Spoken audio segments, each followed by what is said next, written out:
إن الحمد لله نحمده ونستعينه ونستغفره ونعوذ بالله من شرور أنفسنا ومن سيئات أعمالنا من يهده الله فلا مضل له ومن يضلل فلا هادي له وأشهد أن لا إله إلا الله وحده لا شريك له وأشهد أن محمدا عبده ورسوله أما بعد قال الله تبارك وتعالى في كتابه الكريم بعد أن أقول أعوذ بالله من الشيطان الرجيم بسم الله الرحمن الرحيم یا ایھا الذین آمنوا قوا انفسکم واہلیکم نارا الی آخر الآیہ رب اشرح لی صدری ویسر لی امری واحلل عقدۃ من لسانی یفقہوا قولی سبحانک لا علم لنا الا ما علمتنا انک انت العلیم الحکیم۔ الحمدللہ اللہ کی توفیق سے ہم شیخ ڈاکٹر عمر ایس الاشکر رحمہ اللہ کی کتاب جو ہے دو کتابیں جو ہے بلکہ دو کتابیں نہیں 3 کتابیں ہم پوری کر چکے ہیں الحمدللہ، ان کی سیریز ہم نے پکڑی ہوئی ہے اور الحمدللہ آج ہم آخری کتاب کا آغاز کرنے لگے ہیں جو کہ پیراڈائز اینڈ ہیل پہ ہے، الجنہ والنار پہ ہے۔ اس میں انہوں نے 2 قسم کی تقسیمیں کی ہیں۔ پہلے جنت کے سارے احوال ہیں، مختلف انہوں نے ٹاپکس باندھے ہیں، میں آپ کو ایک اوور ویو دیتا ہوں۔ پھر پہلے انہوں نے آگ کے بارے میں بات کی اور پھر جہنم کے بارے میں بات کی ہے۔ بات کو شروع کرنے سے پہلے ایک دین کا اہم اصول آپ کے سامنے رکھنا چاہتا ہوں اور وہ یہ ہے کہ اللہ تعالیٰ نے بلکہ علماء نے ایک مثال دی ہے۔ ہم سب کو پتہ ہے کہ ہماری زندگی کا مقصد کیا ہے۔ کیا ہے جی زندگی کا مقصد؟ اللہ تعالیٰ کے احکامات کے مطابق زندگی گزارنا۔ کیا ہے جی زندگی کا مقصد؟ باسل آپ بتائیں، آیت بولیں، سب کو بتائیں۔ وما خلقت الجن والانس الا لیعبدون۔ اللہ تعالیٰ فرماتے ہیں سورہ زاریات کے اندر کہ ہم نے تمہیں نہیں پیدا کیا مگر وما خلقت الجن والانس، ہم نے جنوں اور انسانوں کو مگر صرف اس لیے پیدا کیا کہ وہ میری عبادت کریں۔ ٹھیک ہے، اس کا مفہوم یہ ہے۔ تو عبادت کیا ہے وہ ایک الگ بات ہے، اس کی تفصیل میں نہیں جا رہا، لیکن علماء نے کہا ہے کہ عبادت تب بنتی ہے جب اس کی 2 شرائط پوری ہوں۔ وہ 2 شرطیں کون سی ہیں؟ ہاں جی، کون بتائے گا؟ اس اصول کے بارے میں بھی ہم بات کر چکے ہیں۔ کوئی بھی عبادت کا عمل کب قبول ہوتا ہے؟ نماز کیسے قبول ہوگی؟ روزہ خالص اللہ کی رضا کے لیے۔ نمبر 1، جب وہ خالص اللہ تعالیٰ کی رضا کی خاطر کیا جائے، اگر کوئی بھی نیت میں بگاڑ آ گیا تو وہ رد ہو جائے گی۔ نمبر 2، سنت کے مطابق نبی کریم صلی اللہ علیہ وسلم کی سنت کے مطابق کیا جائے۔ یہ کہاں سے بات آئی؟ سورہ ملک کی آیت ہے، دوسری آیت ہے، اس کی تفسیر میں جو ہے وہ علماء یہ فرماتے ہیں کہ اس کا یہ 2 جو ہیں یہ شرائط ہیں عبادت کی قبولیت کے لیے، کچھ نے ان کو ارکان کہا ہے۔ اچھا، پھر کچھ علماء نے اسی پہلو کو اس طریقے سے بیان کیا ہے کہ بندہ مومن کی مثال ایک پرندے کی مانند ہے۔ اس کا جو یعنی کہ اس کی عبادت، بندہ مومن کا عبادت والا معاملہ، اس کی زندگی والا معاملہ جو ہے وہ پرندے کی طرح ہے۔ پرندے کا جو سر ہے وہ اللہ کی محبت ہے۔ پرندے کا جو سر ہے، غالباً یہ ابن تیمیہ رحمہ اللہ کی مثال ہے یا ابن قیم کی ہے، تو علماء کہتے ہیں کہ جو اللہ تعالیٰ کی محبت ہے وہ پرندے کا سر ہے۔ ٹھیک ہے جی، اور یہ بات ابن قیم نے اس طرح بھی کہی کہ جو عبادت ہے وہ تب تک حقیقی عبادت نہیں بن جاتی جب تک آپ 2 چیزیں اس میں شامل نہ کر لیں۔ ایک تو شرائط ہے نا، اخلاص اور سنت، وہ الگ بات ہے، لیکن 2 انگریڈینٹس عبادت میں شامل ہونے چاہیے۔ کون کون سے؟ اللہ کی کامل محبت اور اللہ کی تعظیم۔ اللہ کی محبت اور اللہ کی تعظیم، یہ دونوں ساتھ ہوں تو وہ عبادت میں جان پیدا کرتی ہیں۔ اور اس ایگزامپل کو، برڈ والی ایگزامپل کو، کوئی بھی پرندہ پرواز کیسے کرتا ہے؟ اپنے دونوں پروں کے ساتھ۔ تو علماء نے مثال دی کہ جو بندہ مومن کی عبادت ہے، اس کی جو زندگی ہے، اس کی مثال ان 2 پروں کی مثال کیا ہے؟ خوف ایک پر ہے اور امید دوسرا پر ہے۔ جب دونوں ساتھ ساتھ چلیں گے تو وہ پرواز ٹھیک ہوگی۔ جب اللہ تعالیٰ سے خوف بھی ہوگا اور اللہ تعالیٰ سے امید بھی ہوگی تو پھر عبادت جیسی کہ اللہ کو مقصود ہے ویسی جو ہے وہ عبادت کی جائے گی۔ نبی کریم صلی اللہ علیہ وسلم نے ایک ینگ صحابی تھے، اپنے بستر مرگ پہ تھے، فوت ہو رہے تھے۔ ان سے پوچھا کہ تو کیا محسوس کرتا ہے، کس حالت میں؟ او کما قال علیہ السلام۔ تو اس نے جواب دیا کہ مجھے اپنے گناہوں سے بہت ڈر ہے اور مجھے اللہ کا بہت خوف ہے، لیکن ایٹ دا سیم ٹائم مجھے اللہ سے امید بھی بڑی ہے۔ تو نبی کریم صلی اللہ علیہ وسلم نے فرمایا یہ 2 کیفیات، یہ دونوں فیلنگز کسی بندے میں جمع نہیں ہوتی مگر اللہ اس کو اس چیز سے بچا لیتے ہیں جس سے اس کو خوف ہے اور اس چیز کو عطا کر دیتے ہیں جس کی وہ امید کرتا ہے۔ یہ بات میں آپ کو کیوں بتا رہا ہوں؟ کیونکہ ہماری یہ جو کتاب ہے یہ ہے جہنم کی آگ کے بارے میں اور جنت کے بارے میں۔ اللہ تعالیٰ نے قرآن مجید کے اندر جنت کا اور جہنم کا تذکرہ کیوں کیا؟ آپ کو کیا لگتا ہے؟ سر کہ انسان جو نا ایک طریقے سے نا لالچی ہے، اس کو جب تک انعام کا نہیں پتہ چلے گا ٹھیک ہے، تو اس کے لیے نہیں کچھ موٹیویشن جس کو کیا کہا جاتا ہے سائیکالوجی کے ٹرمز میں، ری انفورسمنٹ، پازیٹیو ری انفورسمنٹ اور کچھ اس طرح کی چیز کہا جاتا ہے۔ اللہ تعالیٰ نے انبیاء علیہم السلام کو بھیجا، بہت سارے مقاصد تھے، ان میں سے ایک مقصد یہ تھا مبشرین و منذرین، ان کو بشارت دینے والا بھی بھیجا اور ان کو ڈرانے والا بھی بھیجا۔ آپ دیکھیں نبی کریم صلی اللہ علیہ وسلم نے بشارتیں بھی دیں، نبی کریم صلی اللہ علیہ وسلم نے ڈرایا بھی۔ تو دین اسلام کا جو مزاج ہے وہ یہ ہے کہ یہ دونوں چیزیں ساتھ ساتھ چلتی ہیں۔ اگر دین اسلام کی کوئی ایک دعوت یہ بنیاد لے کے کھڑی ہو کہ اس میں محض صرف تخویف ہو، ڈرانا ہو اور صرف ڈرانا ہو، تو قرآن مجید کی روح سے وہ دعوت باطل ہے۔ اور اگر کوئی دعوت اس طرح اٹھتی ہے کہ وہ بس بشارتیں ہی بشارتیں دی جا، اس کا یہ مطلب نہیں ہے کہ بشارتیں دینا غلط ہے۔ میں آپ کو ایک بات ایک دعوت ہے، اس کی بنیاد یہ، اور دی اونلی تھنگ جو کہ وہ کرتے ہیں وہ صرف بشارت دیتے ہیں اور وہ ڈرا نہیں رہے، تو یہ دعوت بھی باطل ہے۔ علماء کہتے ہیں کہ اللہ نے انبیاء کا جو مقصد ہے وہ ڈرانے والا بھی بھیجا اور بشارت والا بھی۔ اور شیخ محمد بن صالح عثیمین رحمہ اللہ وہ کہتے ہیں کہ اس کی شرح کرتے ہوئے ایک کتاب میں وہ کہتے ہیں کہ ہمارے ہاں آج کل بہتر ہے جو ہماری حالت ہے کہ خوف کا پہلو بھاری رہنا چاہیے۔ آپ اپنی اپنی زندگیوں میں نظر دوڑا کے دیکھیں، آپ ارد گرد اکثر دیکھتے ہیں بھائی دین کی طرف آتے ہیں، آپ نے ان سے یہ سوال ضرور کیا کریں کہ آخر وہ کیا وجہ تھی۔ اکثر آپ دیکھیں گے کہ اکثر جو تبدیل ہونے کی وجہ ہے وہ خوف ہے۔ کتنے بھائی ہیں وہ کہتے ہیں کہ ہم جنازے پہ گئے، ہم نے قبر کا منظر دیکھا اور اللہ نے ہماری زندگی پھیر دی۔ کتنے بھائی ہیں جو کہتے ہیں کہ کوئی نیچرل ڈیزاسٹر آیا، زلزلے آئے، اس زلزلے نے زمین کو تو ہلایا، ان کو بھی ہلا دیا۔ ایسے بھی ہیں جو کہ، لیکن آن دی ادر ہینڈ ایسے بھی ہیں جو کہ اللہ کی نعیم کو سن کے موٹیویٹ ہوتے ہیں۔ اس کا یہ مطلب نہیں ہے کہ ہم صرف ڈرائیں، لیکن مقصد یہ ہے میں اور آپ اپنی کیفیات دیکھیں۔ کیا ابن تیمیہ سے کسی نے سوال کیا کیا افضل ہے، استغفار افضل ہے کہ تسبیحات افضل ہیں؟ انہوں نے جواب دیا کہ اپنے دل میں جھانک کے دیکھ لیں۔ تو اللہ معاف کرے، ہمارا تو گناہوں کا پہلو بھاری رہتا ہے، لیکن بہرحال بتانے کا مقصد یہ ہے کہ یہ پڑھنے کا مقصد جو ہے وہ یہ ہے کہ جو ہمارا مقصد ہے عبادت، وہ جس طرح کی علماء نے مثال دی کہ عبادت امید کے ساتھ بھی ہو اور اللہ کے خوف کے ساتھ بھی ہو، اور اللہ نے اپنی اس مخلوق جو کہ جہنم اور جنت ہے اس کے ساتھ کیسے ڈرایا ہے، اس کے ساتھ کیسے بشارت دی ہے، وہ سمجھنا ضروری ہے۔ یہ پورا زاویہ آپ ذہن میں رکھتے ہیں، یہ پورا کانٹیکسٹ آپ ذہن میں رکھتے ہیں، تو پھر آپ زیادہ ہم اپریشیٹ کر پاتے ہیں اللہ تعالیٰ کی ان آیات کو اور ان ساری چیزوں کو۔ تو میں آپ کے سامنے ایک جلدی سے اوور ویو رکھتا ہوں کتابچے کا کہ شیخ صاحب رحمہ اللہ نے کتاب کو کتنے چیپٹرز میں ڈیوائڈ کیا ہے۔ 2 اس کے سیکشنز ہیں۔ پہلا سیکشن انہوں نے جہنم کے اوپر لکھا ہے، اس میں 10 چیپٹرز ہیں، اور پھر جنت کے اوپر ہے، اس کے اندر بھی کل 7 ابواب ہیں، 7 چیپٹرز ہیں۔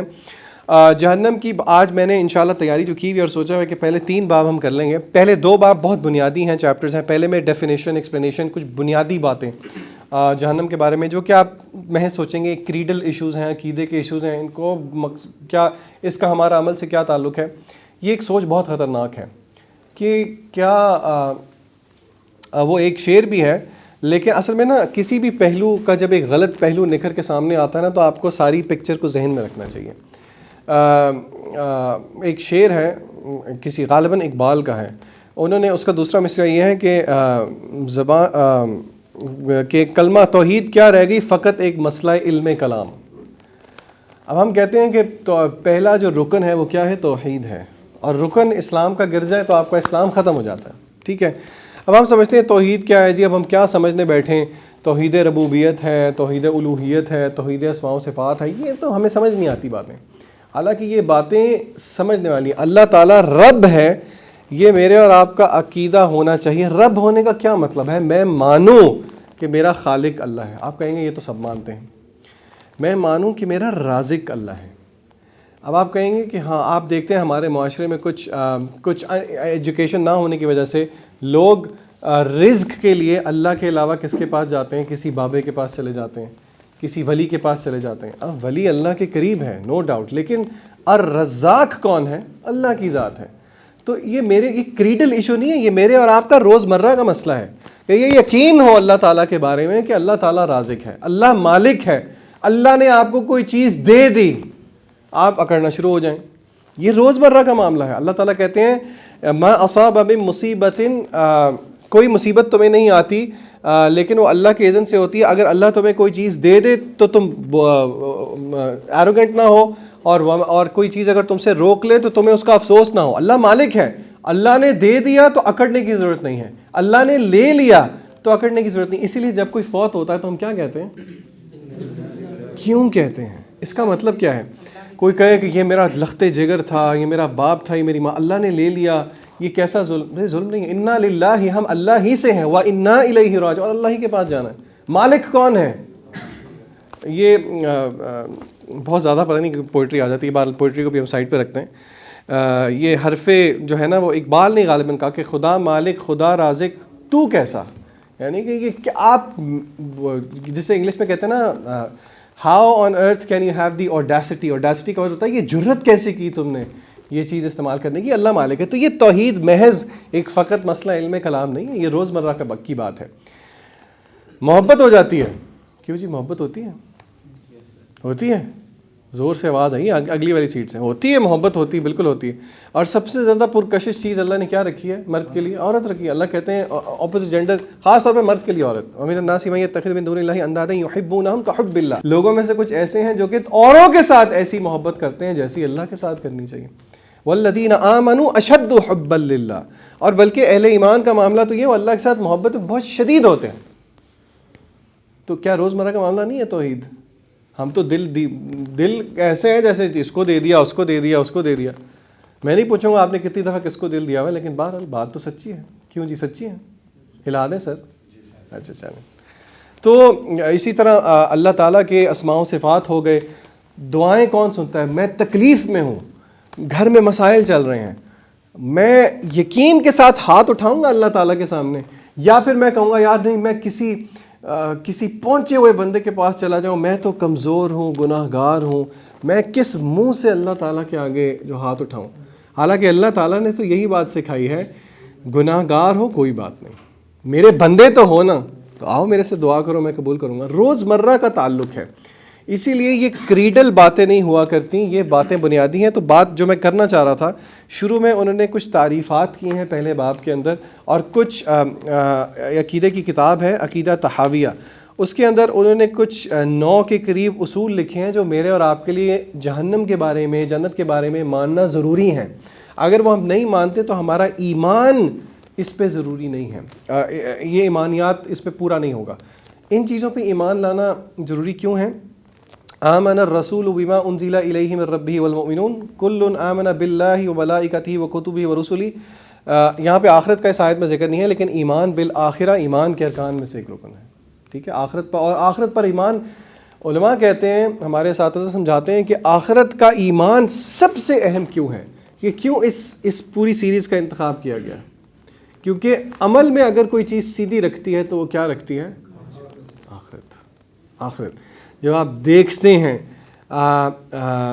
جو ہے وہ آخرت کو، جنازے پہ جاتے ہیں، آپ تدفین دیکھتے ہیں، تو آپ دیکھتے ہیں کہ جتنی مرضی ٹھاٹ ماٹ ہو جائے، بہرحال آ جا کے جو معاملہ ہے، اور وہاں پہ پھر بندہ سوچنے پہ مجبور ہوتا ہے کہ کیا میری زندگی ورتھ اٹ تھی؟ کیا میں نے حق ادا کیا؟ کیا واقعی مجھے جب موت کا فرشتہ لینے آئے گا تو میری تسلی ہو سکے گی کہ ہاں کچھ نہ کچھ تو کیا؟ یعنی کہ ریگریٹ تو ہر ایک کو ہے، لیکن کیا ہم جسٹیفائی کر پائیں گے یا نہیں کر پائیں گے؟ تو بہرحال یہ ساری چیزیں ذہن میں رکھتے ہوئے آپ یہ باتیں سنیں کہ یہ محض کریڈل ایشوز نہیں ہیں، یہ میرے اور آپ کی روزمرہ کی زندگی پہ ان کا تعلق ہے. پہلا چیپٹر ہے جی ڈیفینیشنز اینڈ ایکسپلینیشنز کا. امام طحاوی رحمہ اللہ اپنی کتاب عقیدہ طحاویہ کے اندر یہ عقیدہ طحاویہ کا نام سنا ہے کسی نے؟ عقیدے کی کچھ بیسک بکس ہیں، کچھ جو تھوڑی ذرا ایڈوانس نون بکس ہیں، ان میں عقیدہ طحاویہ ایک ہے. وہ 6 یا 7 جو ہیں وہ لے کے آئے ہیں ایمانیت. اگر آپ میں سے کوئی نوٹ ٹیکنگ کا شوق رکھتا ہے جو لکھ رہا ہے، وہ خاص طور پہ یہ 6 چیزیں تو ضرور رکھیں. سب سے پہلی بات، جہنم اور جنت کو آلریڈی کریٹ کیا جا چکا ہے، اللہ نے ان کو تخلیق کر دیا ہے. ٹھیک ہے، یہ اس میں کوئی ایسی کون سی بڑی بات ہوئی؟ آپ سوچ رہے ہوں گے کہ یہ تو ہم مانتے ہیں، ہم تو الحمدللہ مانتے ہیں، لیکن ہسٹری کے اندر کچھ اس طرح کے فرقے بھی پیدا ہوئے جنہوں نے اس کا انکار کیا. ٹھیک ہے. نمبر 1 جہنم اور جنت جو ہیں وہ آلریڈی اللہ ان کو تخلیق کر چکے ہیں. نمبر 2 جنت اور جہنم کیا خیال ہے جی کبھی ختم ہوں گے؟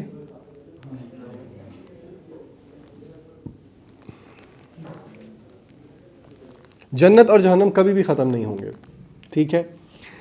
لیکن یہاں پہ رک کے میں آپ کو ایک بات بتانا چاہتا ہوں، اور وہ ڈاکٹر بلال فلپس نے ہمیں جب ہم یہ کورس پڑھ رہے تھے تو انہوں نے ہمیں یہ بات سمجھائی تھی. آپ دیکھتے ہیں کہ اکثر ہمارے علماء اور آپ ہمارے منہ سے بھی امام ابن قیم رحمہ اللہ، امام ابن کثیر، امام ابن تیمیہ رحمہ اللہ، اللہ ان سب پہ رحم فرمائے، ان کا بہت نام سنتے ہیں. لیکن 2 مشائخ ایسے ہیں جن کا اوپینین یہ سیکنڈ اوپینین سے مختلف تھا. وہ کہتے تھے کہ ایک وقت آئے گا کہ جہنم خالی ہو جائے گی. علماء نے کہا ہے کہ یہ جو ہے کتاب و سنت کے فہم کے مطابق نہیں ہے، یہ ان کا اپنا اجتہاد تھا. اگر ان سے غلطی ہوئی ہے، جو کہ علماء کہتے ہیں کہ ہاں کہ یہ امت کے کنسنسس کے خلاف ہے. اللہ تعالیٰ، آپ کو پتہ ہے کہ حدیث میں آتا ہے اللہ تعالیٰ مجتہد کو، مجتہد کس کو کہتے ہیں؟ جو عالم ہے، مفتی ہے، جو کہ کوئی فتویٰ دیتا ہے. کیا عالم ہمیشہ سے ٹھیک ہو سکتا ہے؟ کیا عالم فرشتہ ہے؟ کیا عالم اللہ ہے؟ نہیں. کیا عالم معصوم ہے؟ معصوم کہتے ہیں کہ بالکل وہ کوئی جو ہے نا وہ غلطی نہیں کر سکتا. نہیں، ایسی بات نہیں ہے. بڑے بڑے ائمہ کرام نے کیا کہا؟ امام ابو حنیفہ رحمہ اللہ کے بارے میں آتا ہے، وہ فرمایا کرتے تھے کہ اگر میرا قول نبی کریم صلی اللہ علیہ وسلم کے قول کے ساتھ ٹکرا جائے تو میرا امام ابو حنیفہ کا قول دیوار پر دے کے مارنا. مشہور ان کے اقوال موجود ہیں. تو اسی لیے یہ بات یاد رکھیں کہ علماء سے غلطی ہو سکتی ہے. اس کا یہ مطلب نہیں ہے کہ ہم کہیں کہ اب ہر عالم غلط ہے. نہیں، میں آپ کو اس طرف لے کے نہیں آنا چاہ رہا. میں آپ کو صرف بتا رہا ہوں کہ انسان غلطی کا پتلا ہے. اسی لیے نبی کریم صلی اللہ علیہ وسلم نے فرمایا مجتہد کے لیے اجران، 2 اجر ہیں. اگر اس کا اجتہاد، اس کا فتویٰ ٹھیک ہوا، اس کو 1 اجر ملے گا، اور اس کو 2 اجر ملیں گے، اس کی نیک نیتی کا بھی اور اس کے درست فتوے کا بھی. لیکن اگر ایک مجتہد ہے اور اس کا اجتہاد غلط ہو گیا تو پھر اس کو 1 اجر پھر بھی ملے گا، اس کی نیت تو درست تھی. اس سے وہ گتھی حل ہوتی ہے جو کہ ہمارے ذہن میں اکثر سوال آتے ہیں کہ علماء میں اتنا اختلاف ہے تو اگر ایک صحیح دوسرا غلط ہے تو اللہ ان کی پکڑ نہیں کریں گے؟ نہیں کریں گے اگر ان کی نیت ٹھیک تھی. اگر ان سے اجتہاد میں غلطی ہوگی 1 اجر ان کا پھر بھی ہے، پھر بھی وہ ٹو بی ریوارڈڈ ہے. تو اس سے مجھے اور آپ کو کیا لیسن ملتا ہے کہ اگر فقہاء کے مختلف ڈفرینسز آف اوپینین ہے فقہی معاملات میں تو اس پہ دل کو تنگ کرنے کی ضرورت نہیں ہوا کرتی. شریعت کا مزاج سمجھیں. شریعت کتاب و سنت فکسڈ ہے. فقہ کہتے ہیں کتاب و سنت کو کسی ٹائم اور کسی جگہ پہ جب اپلائی کیا جائے تو وہ اس حساب سے چینج ہو جاتی ہے. میں آپ کو اس کی ایک مثال دیتا ہوں. آپ کو پتہ ہے کہ ہم نماز پڑھتے ہوئے چہرے کو کور نہیں کر سکتے، پتہ ہے آپ کو. لیکن کووڈ میں کیا ہوا؟ سب نے ماسک پہننا شروع کر دیا. علماء نے فتویٰ دیا کہ یہ ضرورہ ہے، اور اس کے پیچھے انہوں نے کیا دلیل دی؟ شریعت کے کچھ مقاصد ہیں. بات کافی سائٹ پہ نکل رہی ہے لیکن یہ ضروری باتیں ہیں اس لیے آپ سن لیں. شریعت کے علماء نے 4 مقاصد گنوائے. اگر آپ دوسری چیز اگر کوئی آج لکھنا چاہ رہے ہیں تو وہ یہ لکھ لیں. ٹھیک ہے، میرے پاس گفٹ پڑا ہوا ہے، میں آپ کو ہنٹ دے رہا ہوں. شریعت کا سب سے پہلا مقصد ہے دین کی حفاظت کرنا. دین کی حفاظت کرنے کا کیا مطلب ہے؟ علماء بیٹھے اور انہوں نے سوچا کہ آخر شریعت چاہتی کیا ہے. انہوں نے کتاب و سنت کے دلائل پہ غور کیا کچھ علماء نے، اور انہوں نے یہ چیز سامنے لے کے آئے کہ شریعت کچھ مقاصد کے ساتھ آئی ہے، اور وہ مقاصد کیا تھے؟ 4 مقاصد ہیں. ٹھیک ہے، کچھ علماء نے اختلاف بھی کیا لیکن مور اور لیس یہ 4 پرنسپلز ہیں، یہ 4 آبجیکٹیوز ہیں جو کہ شریعہ ایز اے ہول لے کے آتی ہے. نمبر 1 دین کی حفاظت. کیا مطلب دین کی حفاظت؟ نبی کریم صلی اللہ علیہ وسلم نے فرمایا یا معشر الشباب من استطاعکم الباء فلیتزوج. اے نوجوانوں کی جماعت، اگر تم میں سے کوئی استطاعت رکھتا ہے تو شادی کر لے. شادی کرنے کا ایک فائدہ نبی کریم صلی اللہ علیہ وسلم نے کیا بتایا؟ اب شریعت میں اتنی تلقین کیوں ہے جلدی شادی کی؟ اس تلقین کی ایک وجہ یہ ہے کہ اس سے دین کی حفاظت ہوتی ہے. جیسے کہ حدیث میں آتا ہے کہ غض البصر کے لیے، نظر نیچے رکھنے کے لیے اگر کوئی چیز کارآمد ہے تو وہ نکاح ہے. اسی طرح آپ نے اور بھی حدیثیں سنی رکھی ہوں گی، نکاح والی تو سب نے سنی ہوتی ہیں، کیوں جی سنی ہوتی ہیں، کہ اس سے کیا ہو جاتا ہے، نکاح سے آدھا دین مکمل ہو جاتا ہے. نبی کریم صلی اللہ علیہ وسلم نے کہا کہ بس باقی آدھے دین کے بارے میں پھر اس کو اللہ سے ڈرنا چاہیے. ٹھیک ہے، تو پہلا مقصد شریعت کا کیا ہے جی؟ دین کی حفاظت. دوسرا مقصد ہے انٹلیکٹ کی حفاظت، عقل کی حفاظت. اب آپ حیران ہوں گے کہ یہ جو الزام لگایا جاتا ہے کہ جی اسلام تو سوچنے نہیں دیتا اور ریشنالٹی کو پروموٹ نہیں کرتا، لاجک کو پروموٹ نہیں، ایسی بات نہیں ہے. اسلام کہتا ہے ایک ہے وحی جو کہ اللہ کی طرف سے آئی ہے، عقل اس کے تابع ہے، اس کے اوپر نہیں ہو سکتی. کیوں؟ کیونکہ وحی بھیجنے والا خالق ہے، عقل مخلوق کی ہے. تو خالق اور مخلوق کیسے برابر ہو سکتے ہیں؟ ہاں، علماء نے یہ کہا کہ جو عقل ہے، جو برین ہے، وہ شریعت کا وحی کا خادم ہو سکتا ہے. عقل کو استعمال کریں، قرآن مجید پڑھیں، اللہ کی آیات کو دیکھیں اور پہچانیں کہ اللہ کی عبادت ہونی چاہیے. تو دوسرا مقصد کیا ہے؟ عقل کی حفاظت. ٹھیک ہے، اسی لیے آپ کو پتہ ہے کہ ون آف دا ریزنز، میں آپ کو ایک ایک مثال ساتھ دے رہا ہوں، خمر کو حرام کیوں کیا گیا؟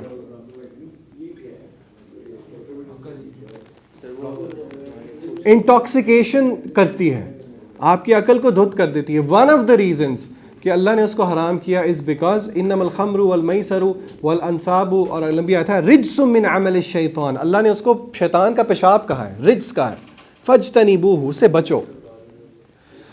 تو دوسرا مقصد ہے، پہلا مقصد دین کی حفاظت، دوسرا مقصد عقل کی حفاظت، تیسرا مقصد جان کی حفاظت. یہ میں آپ کو جو کوٹ کر رہا ہوں اس لیے کوٹ کر رہا ہوں، شریعت ایک مقصد لے کے آئی ہے، جان کی حفاظت کرنا. کچھ رولز اگر جان کو خطرہ ہو تو کیا سور کھایا جا سکتا ہے؟ فَمَنِ اضْطُرَّ غَيْرَ بَاغٍ وَلَا عَادٍ فَلَا إِثْمَ عَلَيْهِ. اگر اب علماء کہتے ہیں اس کا یہ مطلب نہیں کہ آپ اس کی پوری مٹن کڑھائی بنا کے چسکے لے کے 2-3 روغنی نان اور رائتے اور سلاد کے ساتھ کھا لیں، جتنا زندہ رہنے کے لیے کافی ہے. اگر جان کا خطرہ ہو تو اس کو کھانے کے لیے اجازت ہے. ٹھیک ہے، بالکل اسی طرح علماء نے کہا کیونکہ جب کووڈ آیا تو جان کا خطرہ تھا، آلدو مسلمان مرد کے لیے نماز کہاں پڑھنا ضروری ہے؟ مساجد کے اندر. تو جو فتوے کچھ آئے کہ گھر میں بھی پڑھی جا سکتی ہے، منہ بھی، اس کے پیچھے شریعت کا کون سا مقصد تھا؟ حفظ جان، جان کی حفاظت. کتنے ہو گئے جی؟ حفظ دین، عقل کی حفاظت، نمبر 4 حفظ مال، مال کی حفاظت. پورا زکوٰۃ کا سسٹم اللہ نے کیوں رکھا ہے؟ تاکہ جو ہے نا وہ زکوٰۃ جو نیڈی پیپل ہیں ان کو بھی، چیریٹی، زکوٰۃ کا فلسفہ سمجھنے کی کوشش کریں. اللہ چاہتے ہیں ویلتھ ہمیشہ سرکولیشن کے اندر رہے، اور یہ عام فہم بات ہے، اکنامکس کے اندر بھی، فائنانس کے اندر بھی، ویلتھ سرکولیشن میں رہے تو گرو کرتی ہے. اگر ایک طبقے کے پاس رہے تو وہ طبقہ امیر سے امیر تر ہوتا جاتا ہے، جس طرح کہ ہمارا آج کل کا معاملہ، اور دوسرا طبقہ پستا جاتا ہے. تو یہ 4 مقاصد ہیں جو کہ شریعت جو ہے وہ سامنے رکھتی ہے. کون کون سے جی بتائیں جی ذرا. ٹھیک ہے، تو میں اب بات جو ہے وہ کافی سائڈ پہ نکل گئی. ہم جو بات جو میں نے یہ the reason آپ کو یہ سارا کچھ کوٹ کیا وہ یہ تھا کہ 2 مشائخ، امام ابن تیمیہ رحمہ اللہ اور امام ابن القیم رحمہ اللہ، اللہ ان دونوں پہ رحم فرمائے، ان کا یہ اوپینین تھا کہ ایک وقت آئے گا کہ جہنم ول سیز ٹو ایگزسٹ. لیکن علماء نے ان کے ساتھ اختلاف کیا اور پھر ہمیں یہ بات سمجھائی کہ وہ اسکالرز ہیں، ہم ان کو ریور کرتے ہیں، لیکن یہ دیکھیں اللہ تعالیٰ کی کیا حکمت تھی کہ انہوں نے ایک چیز ان سے یہ غلطی ہو گئی. اور ڈاکٹر بلال فیروز کہتے ہیں کہ this was for Allah to teach us, کہ وہ مشائخ ہیں لیکن وہ معصوم نہیں ہیں، اللہ ان پر رحم فرمائے. بٹ دا پوائنٹ از کہ یہ بات ذہن میں رکھا کریں. اور میرے شیخ بھی یہ کہا کرتے تھے کہ آپ ہمیشہ یہ دیکھیں کیا ہم جو بات کر رہے ہیں وہ کتاب و سنت کے پرکھ کے پوری آ رہی ہے. کیونکہ میں نے آپ کو کیا بات بتائی ہوئی ہے، قال اللہ و قال الرسول، اللہ کی بات، اللہ کے رسول کی بات ہر ایک کی سمجھ کے مطابق نہیں، فہم سلف کے مطابق، سلف الصالحین، صحابہ اور جو ان کی اگلی جنریشن تھی. بہرحال تو امام طحاوی جو ہیں اپنی عقیدے کی کتاب میں 6 عقائد لے کے آئے ہیں. Number 1 paradise and hell have already been created, ان کی تخلیق ہو چکی ہے. Number 2 they will never come to an end or cease to exist, وہ ہمیشہ باقی رہیں گے. نمبر 3 اللہ تعالیٰ نے باقی ساری تخلیق سے پہلے جہنم اور جنت کو تخلیق کیا، یہ ہے نمبر 3. نمبر 4 ہے کہ اللہ تعالیٰ نے ہر جنت کے لیے اور جہنم کے لیے اس کے رہنے والے تیار کر رکھے ہیں. ایک حدیث میں آتا ہے عالم ارواح کے اندر اللہ نے جو ہے وہ بنی آدم کی ابن آدم کی ساری ارواحوں کو 2 حصوں میں تقسیم کر دیا. کہا یہ اہل جنت ہیں اور یہ اہل جہنم ہے. اس حدیث سے بہت لوگوں کو مسئلہ سمجھ نہیں آئی کہ یہ تو اگر پہلے سے ہی اللہ تعالیٰ نے فیصلہ کر دیا ہے تو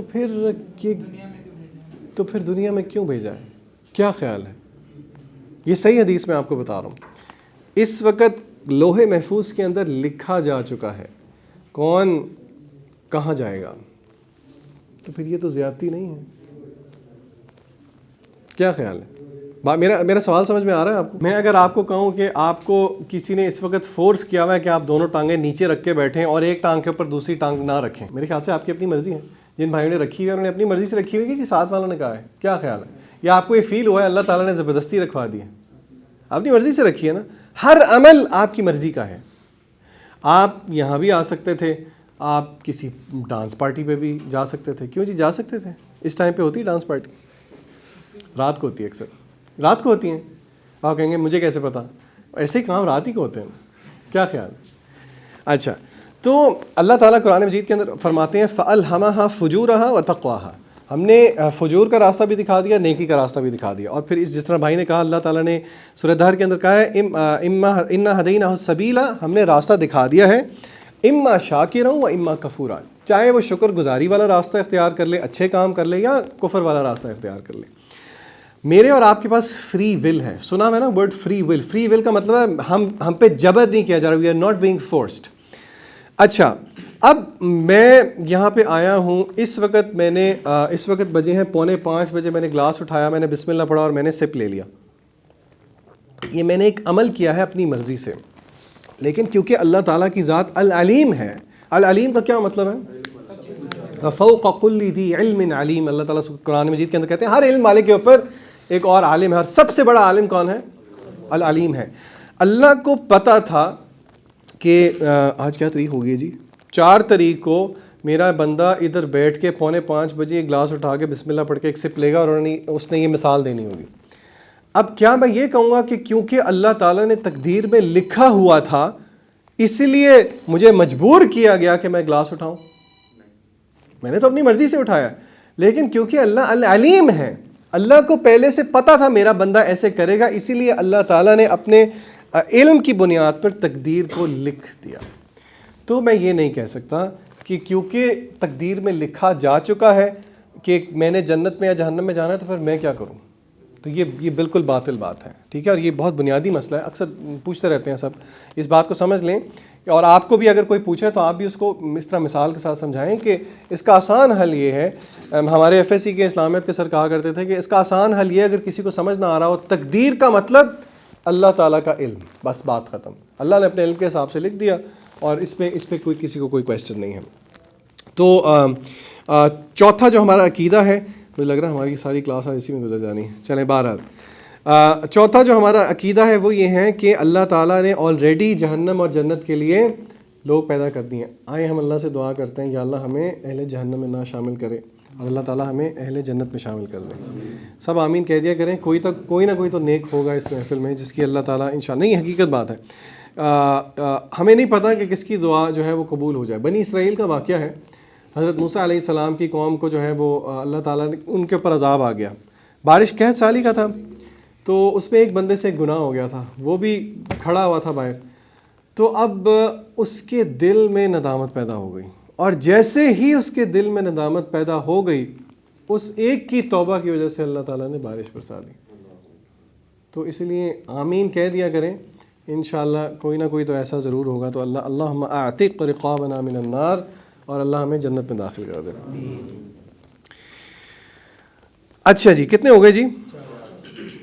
کوئی بتائے گا جی؟ ایک سیکنڈ، سوری، یہاں پہ اردو ریڈنگ سے کون محبت رکھتے ہیں؟ ہاتھ کھڑا کریں. اور انگلش ریڈنگ کون کر لیتے ہیں؟ اچھا، بڑا مسئلہ ہو گیا. تحفہ ایسا ہے کہ وہ جو ہے نا وہ چلیں انشاءاللہ. اگر آپ کو انگریزی سے اتنا شغف نہیں بھی ہے تو کوئی بات نہیں ہے، تحفہ تو پھر تحفہ ہوتا ہے. کیا خیال ہے؟ چلیں، 4 چیزیں ہو گئی، بتائیں ذرا کون کون سی. نمبر 1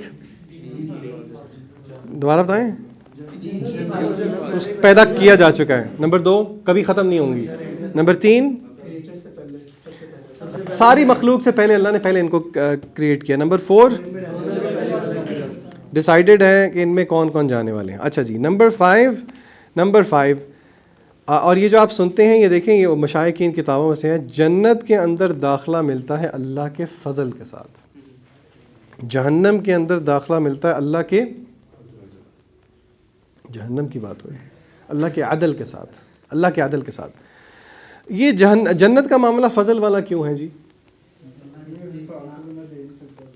دیکھیں اگر ہم اپنی نیکیوں پہ رہ جائیں نا تو معاملہ نہیں ہے. اللہ تعالیٰ نے تو ایک نیکی کو اللہ تعالیٰ کم از کم 10 اگر اللہ قبول کر لے 10 گنا 700 گنا, اور یہاں پہ بھی اللہ بس نہیں کرتے. واللہ یضاعف لمن یشاء, اللہ جس کے لیے چاہے جتنا مرضی بڑھا دیں, جتنا مرضی بڑھا دیں.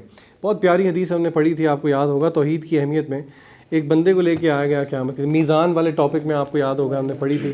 اس کے 99 رجسٹر جو کہ اس کی حد تک اتنے بڑے تھے جہاں تک نظر جاتی ہے, اس میں سارے گناہ تھے اس کے. اللہ نے پوچھا ہاں بھی کوئی ہے جو کہ نہیں کیا؟ اس نے کہا نہیں, سب میں نے کیے. ان کو ایک جگہ رکھا گیا اور دوسری جگہ میں کیا رکھا گیا؟ کلمہ اخلاص کے ساتھ پڑھا گیا کلمہ توحید. کیا بھاری ہوا؟ کلمہ توحید. تو اللہ تعالیٰ جس چیز میں وزن ڈال دے. تو یہ اللہ کا فضل ہے. اللہ کے نبی صلی اللہ علیہ وسلم فرماتے ہیں کہ تم میں سے کوئی شخص بھی محض اپنے عمل کی بنیاد پہ جنت کے اندر داخل نہیں ہو سکتا. صحابہ نے پوچھا کیا آپ بھی یا رسول اللہ؟ آپ نے فرمایا ہاں میں بھی, اللہ یہ کہ اللہ کی رحمت مجھے ڈھانپ نہ لے. تو اگر نبی کریم صلی اللہ علیہ وسلم, اللہ کی رحمت ایک ہے, اللہ کی رحمت ساتھ ہونا, حدیث کے الفاظ ہیں اللہ کی رحمت مجھے ڈھانپ نہ لے. اگر نبی کریم کا یہ معاملہ ہے تو پھر صلی اللہ علیہ وسلم ہم کس کھیت کی مولی ہیں. اور نمبر 5 ہے 5 ہو گئے جی. کون کون سے جلدی سے گنوائیں دوبارہ سے. بنا دی گئی ہے, کبھی ختم نہیں ہوگی, اور پہلی کریشن تھی اور اس کے لیے اس کے انہیبیٹنٹس, اس کے رہنے والے تیار ہو چکے ہیں. نمبر 5 جنت کے اندر لوگ اللہ تعالیٰ کے فضل سے جائیں گے اور جہنم کے اندر لوگ اللہ کے عدل سے جائیں گے. نمبر 5 یہ تھوڑا سا پوٹینشلی پرابلمٹک ہو سکتا ہے لیکن انشاءاللہ پرابلمٹک نہیں ہے. میں آپ کے سامنے اس کا ترجمہ رکھ رہا ہوں لائن کا. Every person will behave according to that for which he is created. کیا مطلب؟ ایک بہت عجیب سی حدیث ہے اور ہم سب کو ڈرنا چاہیے. نبی کریم صلی اللہ علیہ وسلم نے فرمایا, اس کا مفہوم یہ ہے, ایک بندہ ساری عمر برے کام کرتا رہا, بالکل اینڈ پہ تقدیر غالب آ گئی اور اس نے نیکی کی اور اللہ نے اس کو جنت میں ڈال دیا. پھر اس کے برعکس ایک شخص تھا جو کہ ساری عمر نیکی کرتا رہا, اینڈ پہ تقدیر غالب آ گئی, اور حدیث کے الفاظ ہیں لوگوں کا گمان تھا کہ یہ پکا جنتی پھرتا ہے زمین کے اوپر. حدیث کے الفاظ ہیں کہ تقدیر غالب آئی, اس سے برا عمل ہوا اور اللہ نے اس کو کہاں بھیج دیا؟ فی النار, او کما قال النبی صلی اللہ علیہ وسلم. علماء سمجھاتے ہیں کہ یہاں پہ ایسی بات نہیں کہ اسے جبر کیا گیا. یہاں سے ہمیں کس چیز کا درس ملتا ہے؟ خاتمہ بالخیر اور خاتمہ بالسوء کا. نبی کریم صلی اللہ علیہ وسلم نے فرمایا انما الاعمال بالخواتیم, بالنیات بھی ہے بالخواتیم بھی ہے. جیسا خاتمہ ہوگا ویسا معاملہ ہوگا. ایک صحابی کے بارے میں کیا آتا ہے, حالت احرام میں تھے, تلبیہ پڑھ رہے تھے. کیا مطلب ہے تلبیہ کا؟ لبیک اللہم لبیک. کیا مطلب ہے اس کا؟ حج کے لیے یا اللہ میں حاضر ہوں, لبیک اللہم لبیک لا شریک لک, آپ کے ساتھ کوئی شریک نہیں ہے. لبیک ان الحمد, ساری تعریفیں شکر آپ کے لیے, والنعمت لک, ساری نعمتیں آپ کی طرف سے, لا شریک لک, سارا گڈ اللہ کی طرف ریفر کر رہے ہیں. نبی کریم صلی اللہ علیہ وسلم, وہ شخص جو ہے اونٹ سے گرا, اس اینگل پہ گرا, اس کے سر پہ چوٹ آئی, کہاں ہی وہ فوت ہو گیا. آپ صلی اللہ علیہ وسلم نے فرمایا یہ قیامت کے دن اٹھایا جائے گا لبیک اللہم لبیک پڑھتے ہوئے, لبیک لا شریک لک لبیک. آپ خود دیکھیں قیامت کے دن حالت احرام کے اندر کوئی اٹھایا جائے.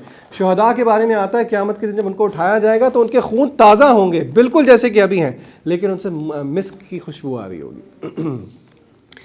کتنے بدبخت ہیں وہ لوگ. مجھے یاد ہے ہماری ایک ٹیچر ہیں اسکول کی, وہ روتے ہوئے ہمیں یہ قصہ سنا رہی تھی کہ نہر پہ وہ کہتی ہیں ہم جا رہے تھے, جوان لڑکے کچھ موٹر بائک پہ تھے. اب تو خیر نہر پہ انہوں نے پکی وہ بنا دی ہے, لیکن پہلے سڑک ہوتی تھی اور پھر بالکل وہ جو نیچے گراؤنڈ ہے کافی 6-7 فٹ کی کھائی سی بنتی ہے. بائک سے لڑکے گرے, 3 لڑکے تھے, ایک بچ گیا, 2 کی ڈیتھ ہو گئی. اور وہ جو ایک بچ گیا اس کو ساری عمر یہ ریگریٹ رہا کہ آخری الفاظ جو اس کے منہ سے نکلے تھے وہ ایک گالی تھی. آپ سوچیں قیامت کے دن وہ گالی دیتا ہوا اٹھایا جائے گا. تو اسی لیے خاتمہ یعنی کہ اسی لیے اللہ نے کہا ہے کہ یا ایھا الذین آمنوا اتقوا اللہ حق تقاتہ، اللہ سے ڈرو جیسے کہ ڈرنے کا حق ہے. ولا تموتن الا وانتم مسلمون، اور تمہیں موت نہ آنے پائے مگر کہ تم ہر وقت اللہ کی فرما برداری کی حالت میں ہو.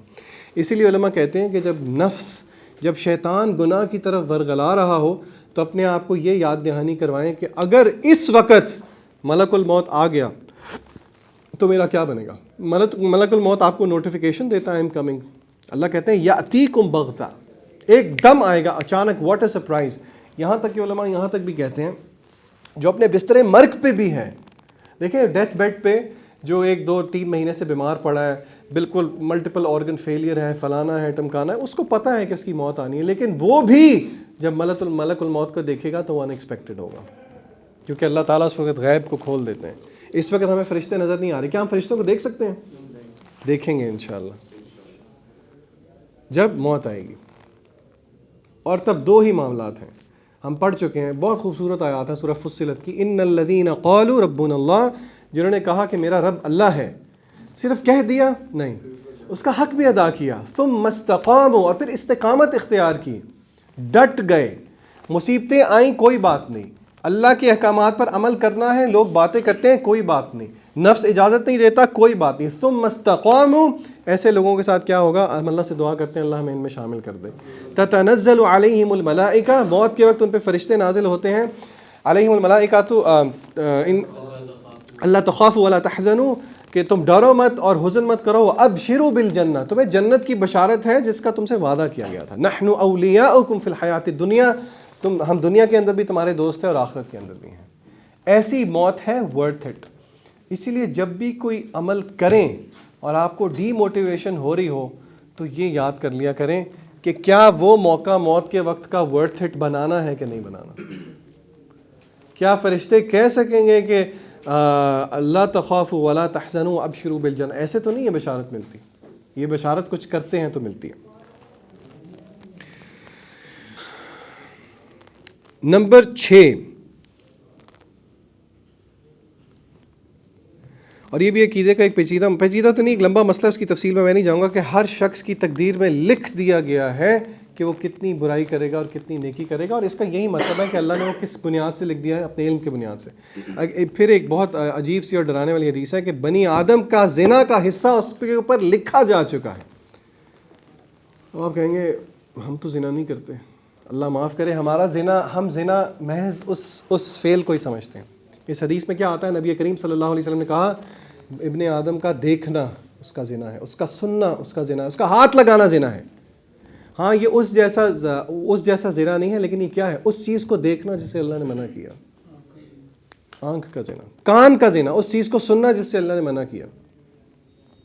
کیا ہوتا ہے جی؟ وہ ASMR، سارے ASMR برے نہیں ہیں، لیکن اس میں جب سیکشول کانٹینٹ آ جائے، لوگ عجیب، دیکھیں شیطان جب دلیلیں دینا شروع کرتا ہے تو پھر اس کی کوئی وہ نہیں رہتی. وہ کہتے ہیں جی محض آوازیں سننے سے کیا ہوتا ہے؟ اس کا جواب آپ خود دیں. جو یہ سوال پوچھتا ہے نا، میں سے کہتا ہوں آپ مجھے بتائیں کیا ہوتا ہے. آپ کے دل میں چور ہے جو آپ یہ سوال پوچھ رہے ہیں. اگر میں یہ سوال پوچھ رہا ہوں تو میرے دل میں چور ہے. ہم ہر چیز کو چھپا سکتے ہیں، اپنے آپ کو دھوکہ اور اللہ کو دھوکہ نہیں دے سکتے. اکثر تو ہم اللہ کو بھی دھوکہ دے دیتے ہیں، اللہ معاف کرے، اپنے آپ کو نہیں دے سکتے. اور اللہ نے اس حقیقت کو قرآن مجید میں بیان کیا ہے. اللہ تعالیٰ کہتے ہیں بل الانسان، مسلمان نہیں کہا، بل الانسان علی نفسہ بصیرہ، ہر انسان کو اس کے نفس کے اوپر انسائٹ ہے. ہی نوز میں کتنے پانی میں، اس کا مطلب یہ ہے. اچھا، اور پھر اگلی آیت بڑی عجیب ہے. آپ یہ آیت سن کے کہہ رہے ہوں گے کہ ٹھیک ہے، مطلب بٹ مجھے پتہ تو ہے لیکن یہ مسئلہ ہے اور آپ کو پتہ ہے کہ ارد گرد فتنہ بڑا ہے. اللہ تعالیٰ پتہ ہے اگلی آیت میں کیا کہتے ہیں؟ وَلَوْ أَلْقَىٰ مَعَاذِيرًا، چاہے وہ جتنے مرضی بہانے مارتا رہے. تو بہرحال یہ 6 عقائد ہیں جو کہ جہنم کے بارے میں امام طحاوی رحمہ اللہ اپنی کتاب کے اندر، عقیدہ طحاویہ کے اندر لے کے آئے ہیں، جو میرے اور آپ کے لیے ماننا ضروری ہیں. بہت جلدی سے پہلے پوائنٹ کے اوپر ہم کچھ کتاب و سنت سے دلائل دے کے اپنی بات کو انشاءاللہ آج اینڈ پہ لے کے آتے ہیں. جنت بنا دی گئی ہے، جہنم بنا دی گئی ہے، اس کی دلیل کیا ہے کتاب و سنت سے؟ کوئی بتائے گا؟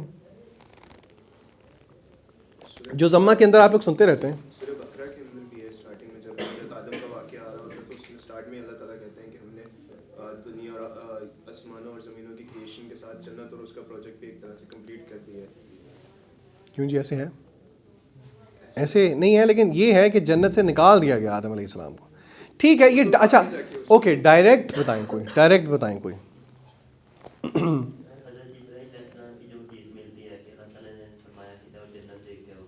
شاباش شاباش، بہت پیاری حدیث ہے، وہ آگے آنی ہے، چلیں اسی کو ہم پہلے دیکھ لیتے ہیں. یہ صحیح مسلم اور سنن ابو داود، امام مسند احمد، تینوں کتب حدیث میں ملتی ہیں. ابو ہریرہ رضی اللہ تعالیٰ عنہ اس کے راوی ہیں. وہ کہتے ہیں کہ نبی کریم صلی اللہ علیہ وسلم نے فرمایا کہ جب اللہ نے جنت اور جہنم بنا دی تو جبریل امین کو بھیجا جنت کی طرف اور کہا کہ جاؤ دیکھو اور اس کے اندر جو چیزیں میں نے تیار کی ہیں ان میں رہنے والوں کے لیے ان کو دیکھو. تو جبریل امین گئے، انہوں نے دیکھا کہ اللہ نے کیا کیا تیار کیا ہوا ہے اہل جنت کے لیے. اور جب وہ واپس آئے اللہ تعالیٰ کے پاس جبریل امین، تو جبریل امین کہتے ہیں کہ آپ کی عزت کی قسم بائی اور گلوری، جو بھی اس جنت کے بارے میں سن لے گا وہ حسرت ہی کرے گا کہ بس میں اس میں چلا جاؤں. پھر اللہ تعالیٰ نے حکم دیا کہ جنت کو گھیر دیا جائے مشکلات کے ساتھ. مشکلات کیا ہوتی ہیں؟ دین پر عمل کرنے کی مشکل، فائنینشیل مشکل، ہر قسم کی مشکل. ٹھیک ہے جی. پھر نبی کریم صلی اللہ علیہ وسلم نے جبریل امین کو کہا اب جاؤ اور دیکھو کہ میں نے اہل جنت کے لیے کیا تیار کیا ہے. تو پھر جب وہ گئے اور انہوں نے دیکھا اور وہ واپس آئے تو اللہ کو آ کے کہا اے اللہ، آپ کی گلوری کی قسم، آپ کی عظمت کی قسم، مجھے ڈر رہا ہے کہ اس میں کوئی بھی داخل نہیں ہوگا. پھر نبی کریم صلی اللہ علیہ وسلم نے بھیجا ان کو جہنم کو دیکھنے کے لیے، کہا جاؤ دیکھو میں نے اہل جہنم کے لیے کیا تیار کیا ہے.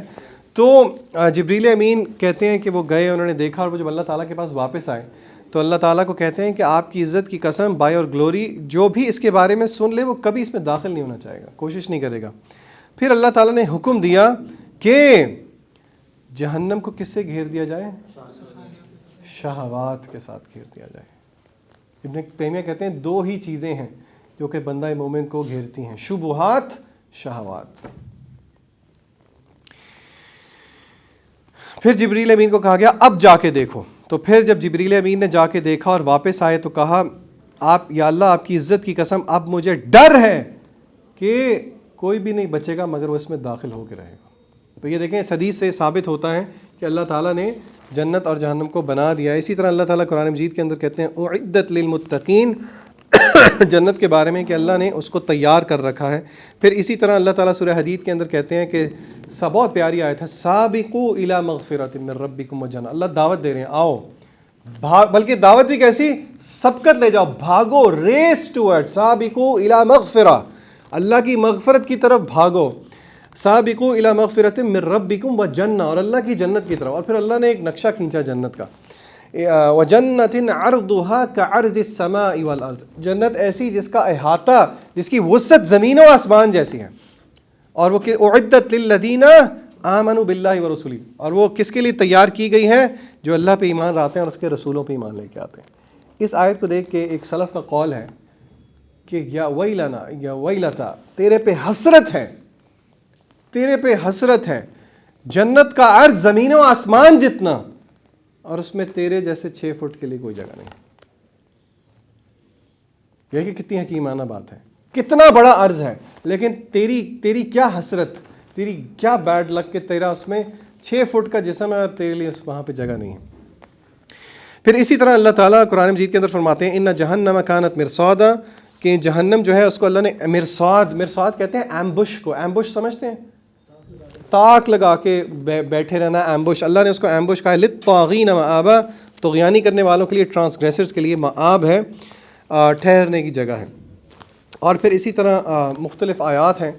تو میں نے سبحان اللہ سوچا تو بہت تھا، لیکن چلیں اسی پہ آج ہم اکتفا کرتے ہیں. اللہ تعالیٰ سے ہم دعا کرتے ہیں کہ اللہ تعالیٰ جو ہے ہمیں جو کچھ ہم کہیں، سب سے پہلی بات تو یہ ہے کہ دعوت ہر مسلمان کو دینی چاہیے. یہ سوچ کے مت رکا کریں کہ میں تو میری تو حرکتیں ایسی نہیں ہیں. حرکتیں کہنے والے سے لے کے سننے والوں تک اللہ بہتر جانتا ہے, سب کی بس اللہ تعالیٰ سب کی حفاظت کرے. لیکن دعوت سے رکنا نہیں. کیوں نہیں رکنا جی؟ والعصر ان الانسان لفی خسر الا الذین آمنوا وعملوا الصالحات وتواصوا بالحق وتواصوا بالصبر. نجات کے شرائط میں سے ایک شرط ہے. اور بھائی نے جس طرح بتایا, ایک بھی آیت سمجھ میں آ گئی, بلغوا عنی ولو آیۃ. نبی کریم صلی اللہ علیہ وسلم کہتے ہیں میری جانب سے پہنچاؤ چاہے ایک ہی آیت کیوں نہ ہو. اور اللہ نے پازیٹیولی ری انفورس بھی کیا. اللہ کہتے ہیں اس سے بہتر کون ہو سکتا ہے. میں آپ کو کہوں, آپ میں سے بیسٹ وہ ہیں جو کہ ٹائم پہ آتے ہیں. For example with all respect, جو لیٹ آتے ہیں اس کا یہ مطلب نہیں ہے, سمجھا رہا ہوں. اللہ تعالیٰ نے کہا وَمَنْ أَحْسَنُ قَوْلًا, بات کرنے کے اعتبار سے بہترین کون ہے, مِمَّنْ دَعَا إِلَى اللَّهِ, جو کہ اللہ کی طرف بلائے اور پھر فن خانہ بن جائے. وَعَمِلَ صَالِحًا, اس کا عمل بھی نیک ہو, اور وہ کیا کہے میں انہی میں سے ہوں. وَقَالَ إِنَّنِي مِنَ الْمُسْلِمِينَ, وہ یہ نہ کہے میں شیخ ہوں, میری کیا بات ہے نا. اللہ کو عاجزی پسند ہے. اسی لیے دعوت دینی ہے, دعوت سے رکنا نہیں ہے. اللہ تعالیٰ ہمیں ایسا دعوت دینے والا بنائے جو کہ لوگوں کو, اللہ تعالیٰ ہمیں ایسے لوگوں میں نہ شامل کر دے جو کہ لوگوں کو تو نیکی کا حکم دیتے ہیں لیکن خود اس سے باز نہیں رہتے. سورہ صف میں آتا ہے لیما تقولون ما لا تفعلون, کیوں کہتے ہو جو کرتے نہیں. کبر مقتا عند اللہ, اللہ کے نزدیک یہ بہت بری بات ہے کہ تم وہ کہو جو کرو نہ. سورہ بقرہ کے اندر اللہ تعالیٰ کہتے ہیں اتأمرون الناس بالبر, لوگوں کو نیکی کا حکم دیتے ہو, وتنسون انفسکم, خود بھول جاتے ہو. اور یہ حقیقت بات ہے. میں آپ کو بتاؤں ادھر بیٹھ کے بات کرنا بہت آسان ہے, نصیحت کرنا نیکی کرو برائی کرو بہت آسان ہے. پتہ چلتا ہے جب خود کی باری آتی ہے. اتأمرون الناس بالبر وتنسون انفسکم, خود بھول جاتے ہو. وانتم تتلون الکتاب, حالانکہ تم کتاب کی تلاوت کرو. افلا تعقلون, عقل نہیں کرتے. حدیث میں آتا ہے کہ جہنم کے اندر ایک شخص آگ کے ارد گرد چکر کاٹ رہا ہوگا اور اس کی انتڑیاں لٹک کے باہر آ رہی ہوں گی. تو لوگ اس کو دیکھ کے کہیں گے یہ شخص تو وہی تھا جو کہ ہمیں تو نیکی کی دعوت دیتا تھا. نبی کریم کہتے ہیں یہ وہ شخص تھا جو کہ لوگوں کو تو نیکی کی دعوت دیتا تھا مگر خود اس پہ عمل نہیں کرتا تھا. اسی لیے دو دھاری تلوار ہے. یہ ایسی چیز ہے کہ یہ کرنی ہے, لیکن اللہ سے دعا بھی کرنی ہے کہ اللہ تعالیٰ ہمیں ایسے لوگوں میں شامل نہ کریں. اللہ سے ہم دعا کرتے ہیں جو کچھ ہم نے کہا اور ہم نے سنا اس پہ عمل کی توفیق عطا فرمائے. اصل چیز عمل ہے, سننا بھی ضروری ہے لیکن سن کے اس پہ اوپر عمل کرنا اصل چیز ہے. اور اللہ تعالیٰ سے ہم دعا کرتے ہیں اللہ تعالیٰ ہماری لغزشوں کو, ہماری کوتاہیوں کو, کبیرہ گناہ جو کہ ہم ایسے کر لیتے ہیں کہ ہمیں پتہ نہیں لگتا. کوئی مثال دے گا ایک ایسا بھیانک کبیرہ گناہ جو کہ ہم روز مرہ کی زندگی میں کر لیتے ہیں اور ہمیں احساس بھی نہیں ہوتا کہ ہم کر رہے ہیں. غیبت. آپ کو پتہ ہے یہ اکبر الکبائر, کبیرہ گناہوں میں سے ہے. اور کبیرہ گناہ کا کیا مطلب ہے, اللہ تعالیٰ جب تک سچے دل سے آپ توبہ نہ کریں وہ قبول نہیں ہوتی. اور اس حالت میں موت آ گئی تو اگر اللہ چاہے تو معاف کرے ورنہ نہیں کرے گا, اور جہنم کی وعید ہے. اور غیبت کی سب سے بری بات یہ ہے کہ اکثر و بیشتر ہمیں احساس ہی نہیں ہوتا کہ ہم غیبت کرتے ہیں. اس لیے اس سے بچ کے رہیں. اللہ تعالیٰ صغیرہ کبیرہ گناہوں کی کراہت ہمارے دل کے اندر ڈال دے. یہ مستجاب وقت ہے, مستجاب ٹائم ہے. اللہ تعالیٰ اس دن کی برکت سے, اس وقت کی برکت سے, حدیث میں آتا ہے کہ ایک ساعہ جمعہ کے دن کا ایسا ہے جس میں اللہ تعالیٰ دعائیں قبول کرتے ہیں. اور اکثر علماء نے کہا ہے کہ یہ عصر سے مغرب کا ٹائم ہے. تو اللہ سے دعا کرتے ہیں کہ اللہ تعالیٰ ہمیں حسن خاتمہ عطا فرمائے. اللہ تعالیٰ ہمیں قبر کے عذاب سے محفوظ رکھے. یقیناً وہ بہت بری جگہ ہے اور سب نے وہاں پہ جانا ہے. اللہ تعالیٰ وہ ورتھ اٹ بنا دے, اور اللہ تعالیٰ ہمیں حشر کی ہماری ساری منازل آسان کر دے, اور اللہ تعالیٰ ہمیں جہنم کے آگ سے فوز عظیم دے دے. کہیں پہ بھی گناہ نہ ہو, موت کے فرشتے سے لے کے پل صراط تک اللہ تعالیٰ ہمیں اپنی خاص رحمت میں رکھے. اور جس طرح آج ہم یہاں جمع ہیں, اور جس طرح کہ میں ہر دفعہ کہتا ہوں کہ ہم یہ رسماً ہم دعا نہیں کر رہے, اللہ سے ہم دعا کرتے ہیں کہ اللہ تعالیٰ ہمیں جنت الفردوس میں انبیاء کے ساتھ صدیقین شہداء اور صالحین کے ساتھ جمع کر دے. اور یہ اللہ کی رحمت سے کوئی بعید نہیں ہے. وآخر دعوانا ان الحمد للہ رب العالمین.